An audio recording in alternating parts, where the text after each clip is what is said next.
الحمدللہ رب العالمین والصلاة والسلام علی سید المرسلین اما بعد فاعوذ باللہ من الشیطان الرجیم بسم اللہ الرحمن الرحیم الصلاة والسلام علیک یا رسول اللہ وعلی آلک واصحابک یا حبیب اللہ الصلاة والسلام علیک یا نبی اللہ وعلی آلک واصحابک یا نور اللہ۔ میٹھے میٹھے اسلامی بھائیوں اور مدنی چینل کے ناظرین، سلسلہ ہے ایک قصہ ہے قرآن سے۔ قرآن ہے میرا رہنما، قرآن شفا ہے، نور ہے قرآن، جلا دل کی میرا قرآن، رضا رب کی میرا قرآن، قرآن قرآن۔ آج کس مبارک قصے کی بات ہونی ہے؟ سبحان اللہ، آج وہ قصہ ہم ڈسکس کریں گے جو قرآن پاک کی اس صورت میں ہے جو ہم کئی بار سن چکے ہیں۔ جی ہاں، آج بات ہوگی اصحاب فیل اور لشکر ابابیل کی۔ یہی آج ہمارا موضوع ہے، کون سا لشکر تھا جو ابابیل کا تھا اور کون سے اصحاب تھے جو فیل والے اصحاب کہلائے۔ آئیے اس قرآنی واقعے کو غور سے سنیے۔ یمن اور حبشہ کا بادشاہ ابرہہ تھا۔ اس نے شہر صنعاء میں ایک گرجا گھر بنایا ہوا تھا اور اس کی خواہش تھی کہ حج کرنے والے مکہ مکرمہ جانے کی بجائے اس کے یہاں آئیں اور اسی گرجا گھر کا طواف کریں اور یہی حج کا سما بنے، یہی حج کا میلہ ہوا کرے۔ عرب خصوصاً قریشیوں کو یہ بات بڑی شاک گزری، بڑی گراں گزری کہ کوئی یہ چاہتا ہے کہ مکہ پاک کو چھوڑ کر کہیں اور حج کیا جائے۔ چنانچہ قریش کے قبیلہ بنو کنانہ کے ایک شخص نے آپے سے باہر ہو کر صنعاء کا سفر کیا اور ابرہہ کے گرجا گھر میں داخل ہو کر گندگی کر دی اور اس کے در و دیوار کو نجاست سے آلودہ کر ڈالا۔ اس حرکت پر ابرہہ بادشاہ کو بڑا طیش آیا اور اس نے کعبہ معظمہ کو ڈھا دینے کی قسم کھائی اور اس ارادے سے اپنا لشکر لے کر روانہ ہو گیا۔ اس لشکر میں بہت سے ہاتھی تھے۔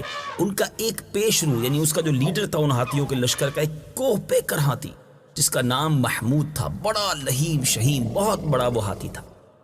ابرہہ نے اپنی فوج لے کر مکہ مکرمہ پر چڑھائی کر دی اور اہل مکہ کے سب جانوروں کو اپنے قبضے میں لے لیا، جس میں عبد المطلب کے اونٹ بھی تھے۔ یہی عبد المطلب جو ہمارے آقا علیہ الصلوۃ والسلام کے دادا بھی ہیں، خانہ کعبہ کے متولی اور اہل مکہ کے سردار بھی تھے۔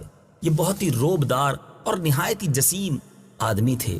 یہ ابرہہ کے پاس آئے۔ ابرہہ نے ان کی بڑی تعظیم کی اور آنے کا مقصد پوچھا تو آپ نے فرمایا کہ تم میرے اونٹوں کو مجھے واپس دے دو۔ یہ سن کر ابرہہ نے کہا کہ مجھے بڑا تعجب ہو رہا ہے کہ میں تمہارے کعبے کو ڈھانے کے لیے اپنی اتنی بڑی فوج لے کر آ گیا ہوں اور تمہیں فقط اپنے جانوروں کی فکر ہے، اور آپ نے مجھ سے اس بارے میں کچھ بھی نہیں کہا، صرف اپنے اونٹوں کا مطالبہ کر رہے ہیں۔ حضرت عبد المطلب نے جو جواب دیا وہ تاریخی جواب تھا۔ آپ نے فرمایا میں اپنے اونٹوں کا ہی مالک ہوں، اس لیے اونٹوں کے لیے کہہ رہا ہوں، اور کعبے کا جو مالک ہے وہی کعبہ مشرفہ کی حفاظت کرے گا۔ اللہ، مجھے اس کی کوئی فکر نہیں۔ اب ابرہہ نے آپ کے اونٹوں کو تو واپس کر دیا، پھر آپ نے قریش سے فرمایا کہ تم لوگ پہاڑوں کی گھاٹیوں اور چوٹیوں پر پناہ گزین ہو جاؤ۔ چنانچہ قریش والوں نے آپ کے اس مشورے پر عمل کیا اور اس کے بعد حضرت عبد المطلب نے کعبہ مشرفہ کا دروازہ پکڑا، بارگاہ الہی میں کعبے کی حفاظت کے لیے خوب رو رو کر دعا مانگی، اور دعا سے فارغ ہو کر آپ بھی اپنی قوم کے ساتھ پہاڑ کی چوٹی پر چڑھ گئے۔ اے میرے میٹھے اسلامی بھائیوں، اب صبح ہوتی ہے۔ ابرہہ اپنے لشکروں کو لے کر کعبہ مقدسہ پر دھاوا بول دینے کا حکم دیتا ہے۔ ہاتھیوں کو چلنے کے لیے اٹھایا جاتا ہے، لیکن میرے میٹھے اسلامی بھائیوں، جو لشکر ہے ہاتھیوں کا، اس کا جو سب سے پیش رو جو لیڈر تھا محمود، وہ خانہ کعبہ کی طرف نہ چلا۔ جس طرف اس کو چلاتے تھے چلتا تھا، مگر جب کعبے کی طرف رخ کرتے تھے وہ بیٹھ جاتا تھا۔ اب یہ بڑا عجیب منظر ہے کہ لشکر آگے نہیں بڑھ رہا۔ اب یہی کشمکش تھی۔ اللہ تعالیٰ نے سمندر کی جانب سے پرندوں کا لشکر بھیج دیا۔ ہر پرندے کے پاس 3 کنکریاں تھیں۔ وہ 2 پنجوں میں ایک چونچ میں لے کر وہ 3 کنکریاں لائے۔ ابابیلوں کے اس لشکر نے ابرہہ کی فوجوں پر اس زور سے سنگباری کی کہ ابرہہ کی فوج بدحواس ہو کر بھاگنے لگی، مگر کنکریاں بڑی چھوٹی چھوٹی تھیں، لیکن وہ قہر الہی کے پتھر تھے کہ پرندے جب ان کنکریوں کو گراتے تھے تو وہ سنگریزے جو فیل سوار یعنی ہاتھی کے اوپر جو سوار ہوتا، اے میرے میٹھے اسلامی بھائیوں، ان کے خود کو، انہوں نے لوہے کی ٹوپی پہنی ہوتی، وہ بھی توڑتے تھے اور ان کے سر سے نکل کر جسم کو چیر کر ہاتھی کے بدن کو چیرتے ہوئے زمین پر گرتے تھے۔ ہر کنکری پر اس شخص کا نام لکھا تھا جو اس کنکری سے ہلاک کیا گیا، اس طرح ابرہہ کا پورا لشکر ہلاک و برباد ہو گیا اور کعبہ معظمہ محفوظ رہا۔ یہ واقعہ جس سال وقوع پذیر ہوا، اس سال کو عام الفیل یعنی ہاتھی والا سال کہا جانے لگا، اور اس واقعے سے 50 روز کے بعد، ایک روایت کے مطابق 55 روز کے بعد، نبی پاک علیہ الصلوۃ والسلام کی دنیا میں جلوہ گری ہوئی۔ اے میرے میٹھے اسلامی بھائیوں، اس واقعے کو قرآن پاک میں کہاں دیکھا جا سکتا ہے؟ جی ہاں، کئی بار آپ نے یہ سورت سنی بھی ہوگی۔ آئیے ایک بار پھر سورہ فیل کی تلاوت بھی سنتے ہیں اور اس کا ترجمہ بھی سنتے ہیں۔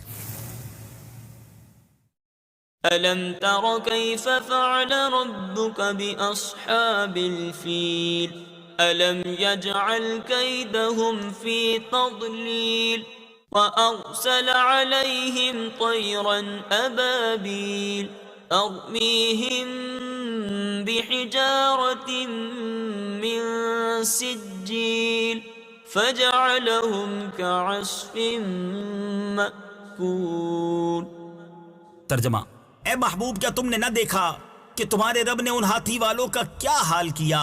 کیا اس نے ان کے مکر و فریب کو تباہی میں نہ ڈالا اور ان پر فوج در فوج پرندے بھیجے جو انہیں کنکر کے پتھروں سے مارتے تھے تو انہیں جانوروں کے کھائے ہوئے بھوسے کی طرح کر دیا۔ میٹھے میٹھے اسلامی بھائیوں، کیا سیکھنے کو ملا؟ میرے رب کی قدرت کی کیا بات ہے! اللہ اپنے گھر کی حفاظت کیسے فرماتا ہے! اور ذرا غور کیجئے، ایک طرف ہاتھی ہے، مقابلے کے لیے بھی کوئی بڑا ہی جانور بھیجا جاتا، اگر سامنے والی فوج کے پاس بڑے ہتھیار ہیں تو مقابلہ بھی انہی ہتھیاروں سے کیا جاتا ہے، مگر رب کریم نے چھوٹے چھوٹے پرندے ابابیل بھیجے ہاتھیوں کے مقابلے میں۔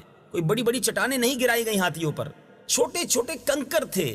مگر یہ قہر الہی کا، قدرت الہی کا کیسا منظر ہے کہ رب چاہے تو چڑیا کے ذریعے، ابابیل کے ذریعے اور چھوٹے چھوٹے کنکر کے ذریعے ہاتھی کے عظیم الشان لشکر کو تہو بالا کر سکتا ہے۔